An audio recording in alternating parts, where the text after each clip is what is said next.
and you'll recognize it when you stall out. So when you start plateauing and when you get to a stage in your lifting, especially if you powerlifting is the most common that you would need to do this, where it's like, I just added on weight for the last 6 weeks and there's just no possible way I'm gonna be able to add weight again. And sometimes it's not even that you need a deload, it's just that your body can only do so much, and that's why a lot of times I don't necessarily think people need to deload as often as they do, but they do need to get a little more clever with their programming. So would periodization be like, for example, I have 2 leg days out of the week of workouts that I have, and we do like I'll do 85% of my 1 rep max at 5 sets for 5. At 5 reps for 5, and then I'll do like 65% of my 1 rep max for like 8 to 10 or 8 to 12 on the other days. So we do heavy one and then lighter the other. That would be periodization, correct? Undulating. Undulating. Okay. What differs undulating periodization from block periodization? Is it just like the frequency? It's kind of, I think block periodization is undulating, but undulating isn't necessarily block. So, Okay. so check this out. So I think if I could be wrong on this, I need to probably do a little more research before I start off. But block is more like here, here, here, here. Do you see what I'm saying? Yeah. So this is like almost like changing weekly, right? This is like you do like this is 1 week, 2 week, 3 week, 4 week, 1 week, 2 week, 3 week, 4 week, 1 week, 2 week, 3 week, 4 week. Do you know what I'm saying? Oh, that makes Okay. okay. So rather than like I said, undulating is like almost where you have it programmed in where you go up and down, whereas this is you do a full block of linear and then you Drop it. And Will most clients like besides athletes really need undulating periodization? I mean, I eventually do it for anyone who pushes themselves because I like to turn, newbie clients into kind of more athletes. Mm-hmm. But I also recognize that not all clients are gonna do that. Okay. So let me put it this way: some clients, in my experience, end up being like monotony, where you just show up and you put them through a workout, and they want you to make them laugh. They want you to tell you about their day. Like that's how a lot of clients end up, and they just want to come and get a good workout. And yes, progress some, but that some progression can almost always be done here with most clients. But if there's someone like, it could be a Nate, or it could be, Nick back in the day, or Justin, or like, there's been clients historically that I would train that at the beginning they were beginners, but then once you get them to a certain point and you motivate them, right? Because these are the type of clients where like I would have them compete in a powerlifting meet just to like get them excited, right? Mm-hmm. And then that's when, and you get them just interested in the programming too. Like I teach them about the program that I'm putting them through so that they can feel connected to it. Any other questions about that?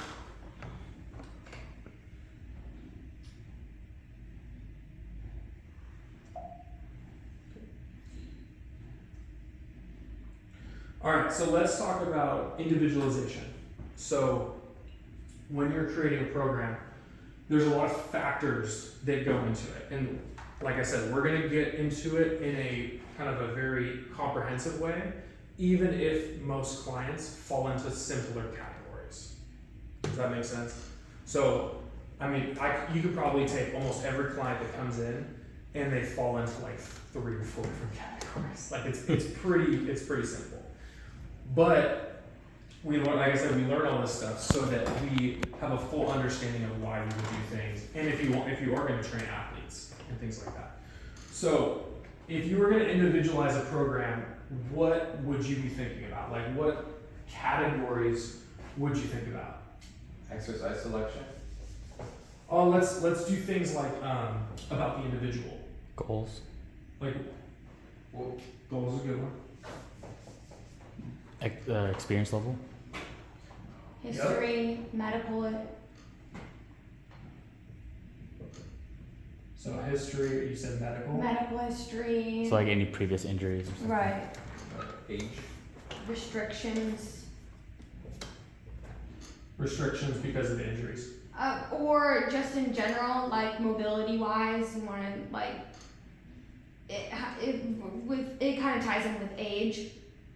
You know, if they're able to perform, you know, specific movements and Well, wouldn't even be just age, it'd be like engineer stature. Like everyone's like hunched over or sitting in their chairs all day. Well, that would be more like, what's it called? Deconditioning. Deconditioned. So like, they're conditioning, essentially they're Yeah. physical conditioning. for like example, when I was started working with Sally, we started lifting weights, and like she said there was one day where she literally was walking around work like this because she was so sore. And then, you know, so you have to kind of, for me, I had to kind of like, okay, well, what are we doing to work with, you know, the lack of conditioning that she had? Anything else on here? Experience level. Like if they're never lifted a weight before versus a former athlete. Experience / fitness level.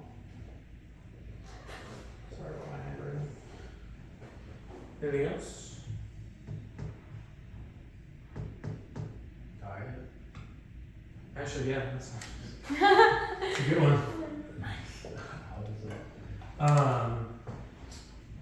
Also, gender.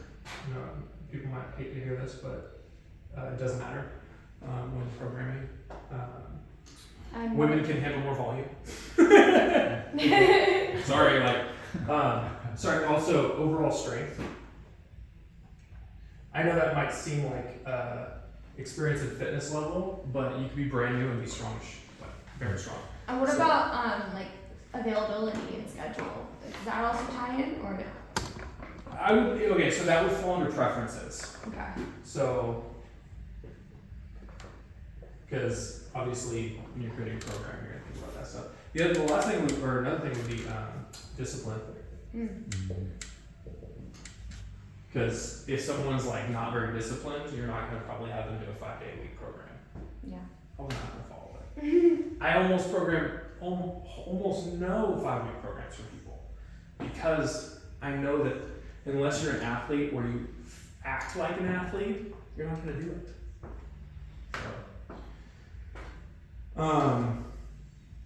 So yeah, so let's check out the program design case study. Does everyone have that page?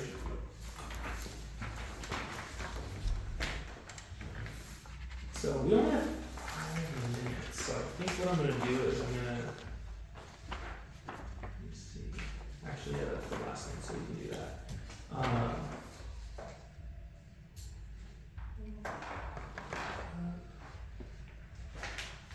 Alright, so we have Marcus Johnson, 20 years old, basketball player, goals improve overall strength, vertical jump height, sprint speed, and end-to-end hence his on-court performance. So specificity, right? This guy's a basketball player.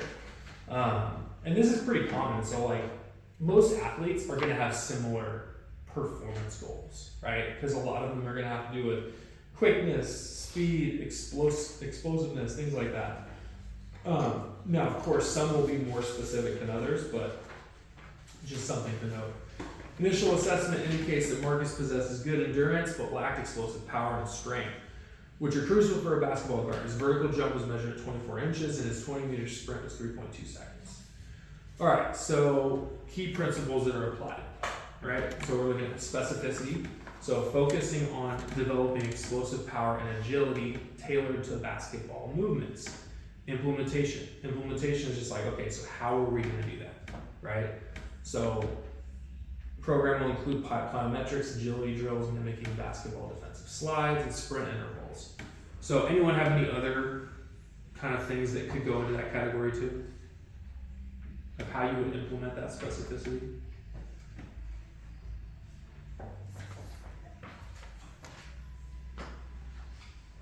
As far as like in like programming itself, like Yeah, because that's all. I mean, this is just going through on how you would program this, right? Because these are okay. So when you're building a program, these are the things you think about. Specificity, right? How am I going to program select exercises and movements that are specific to this person's goal, right? So that's the first thing to think about. Okay, overload's next. How are we going to make it? How are we going to create progressive overload?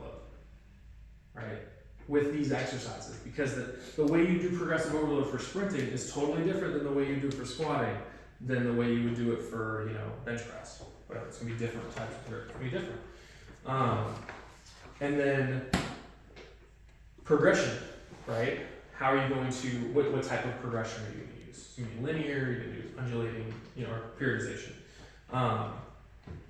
So yeah. So we went over specificity, overload, gradually increase intensity to improve muscular power without causing injury. How are we going to do that? Implementation. Starting with lower intensity plyometrics and increase complexity and intensity each week. So an example of that is having the box jumps increase in height. That would just be an example of, you know, intensity. Just increasing the intensity by going jumping this high to this high. That's just increasing intensity.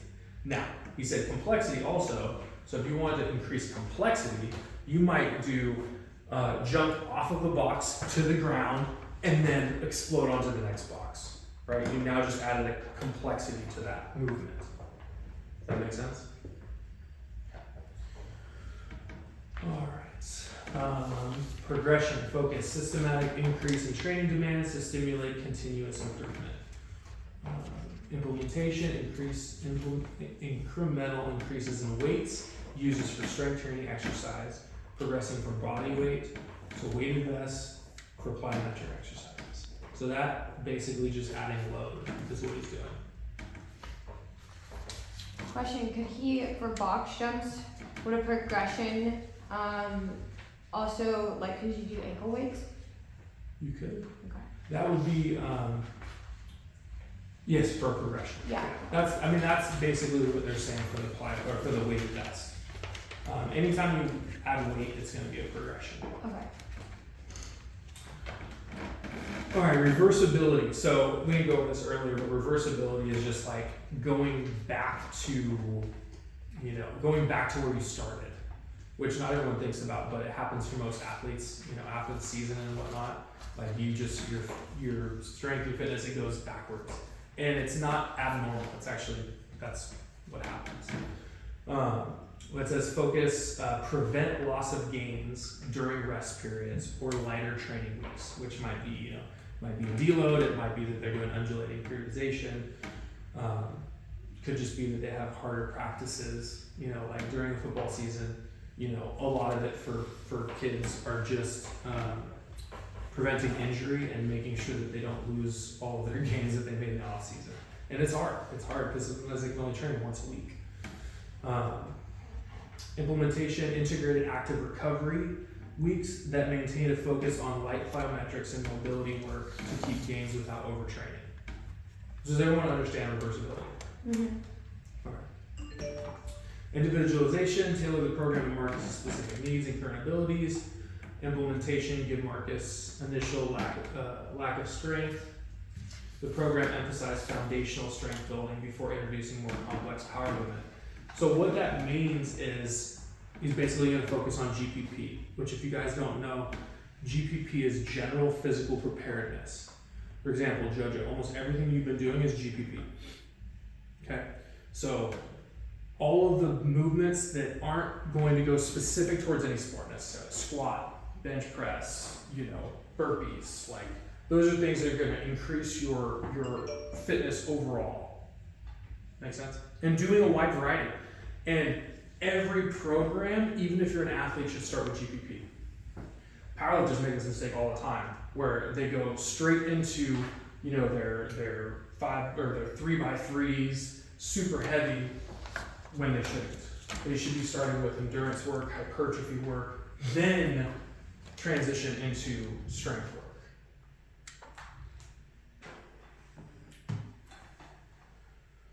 All right, program components, strength training. basically just the cadence 3 times per week, movements, plyometrics twice per week, agility drills twice per week, sprint training once per week. So it's also really important, and we're not going to go over all this right now, but different movements should be trained different amount of times per week. So Give variation. you can do variations, but in addition to that, like and we'll go over like there's reasons why you would do certain things, but compound movements. What was the thing called? Charles, do you remember what it's called? Where like the curve, the specific. It's the one where it's like deadlift takes the longest. SRA curve. There we go. I'll teach you guys that because that's relevant. What time since I heard that? So stimulus, recovery, adaptation. I'll tell you why it's important. So all this means, this SRA curve, is how long it takes your body to completely adapt to the stimulus you just did. So let's say I do a deadlift with 300 pounds, right? How long does it take my body to get absolutely back to normal from that exercise? No more fatigue, no more stress, whatever. It's gone the full curve, okay? Every movement, everything you do has a different recovery time, a different recovery curve. So that is why it's important to know that, because you wouldn't do deadlifts and then do deadlifts again tomorrow. Yeah. You might not even do it the next week, because deadlift actually has the longest curve. So like if you for example, deadlift might take 1 to 3 weeks, or maybe even 4, depending on how heavy you're going, right? Squat would be next, more like the, 1 to, let's say it's 1 to 4, let's do like 1 to 3, bench, be like 1 to 2. So does that kind of make sense? Where does the adaptation part apply for the deadlift specifically? It's how long it takes you to adapt to the stimulus you just basically to go through the full recovery process, because that's your body adapting to a stimulus. Oh, The stimulus is deadlift. The adaptation is the strength or the muscle you just built. I see. Okay. Yeah, muscle, strength, those are all adaptations that your body is doing because you just punched it or whatever. Yeah. You put it through something painful and it's gonna freak out and then it's gonna get better. So compound movements you would do the least often. Okay? And then you'll have your supplemental movements, accessories, accessories. And then after accessories, you'd have let's say mobility / skill. Okay? Does anyone have any examples of what a supplemental movement would be? A leg For press. bench, you could. I said like a leg press or like a pendulum squat. Leg press. What were you gonna say? Bench press, you could do dumbbell. Dumbbell press. Okay. What accessories? Leg extension, curls, triceps, lateral raise, front raise, Yeah. smaller muscle groups. What about mobility skill movements? You could do for mobility. You could do Like sitting in a deep squat, something like that. Stretching. Mm-hmm. like banded resistance work. Yeah, and skill could be, bodyweight squats or, it could be, as long as you're not doing a crazy amount of volume. It could be, running form, things like that. But basically the whole purpose of this, right?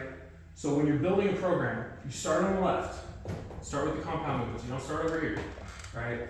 You take into consideration of the person's goals and all that stuff we went over earlier, right? Who is this person? What do they do? What all that stuff. Then you pick your compound movements. Then you pick the supplements to go with the compound movements. Okay, if we're doing deadlifts today, what are we gonna, and keep in mind, this is for strength and conditioning. This isn't necessarily gonna be for bodybuilding, it's not, there's different ways of looking at things. But it's very important to understand this first and foremost before you start getting into other types of training. Because if you neglect this, you're gonna hurt yourself and you're gonna hurt other people. I've done it. You take compound movements, you take your supplemental movements, your accessories, and then, if you need to do some mobility and skill work. But for example, let's just say you did squats, you might do a supplement of leg press, and you might do leg extensions after that, right? Because those are supplement and accessories that go with your squats. Deadlift, you might do some, RDLs. some RDLs for supplement, you might do some, Leg curls. hamstring bridges, leg curls, And think about it this way, big muscle groups, smaller, smaller, smaller. So that's the easiest way to think about it. It just goes from, your most compound to your most isolated. Like, to the point where, like, if you're doing, like, a banded pull-apart, right? Like, you're using, like, your tiniest little rotator cuff. Stabilizer muscles and stuff like that. Yeah, exactly. Any questions on any of that?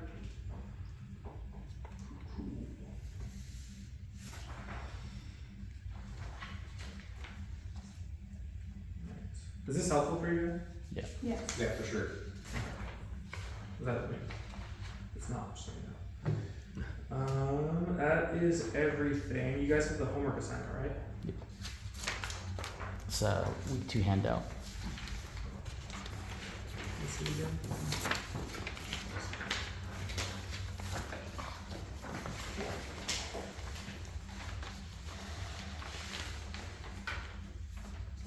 Wait, this is the handout. Oh, I see. Those are the only 2 that were.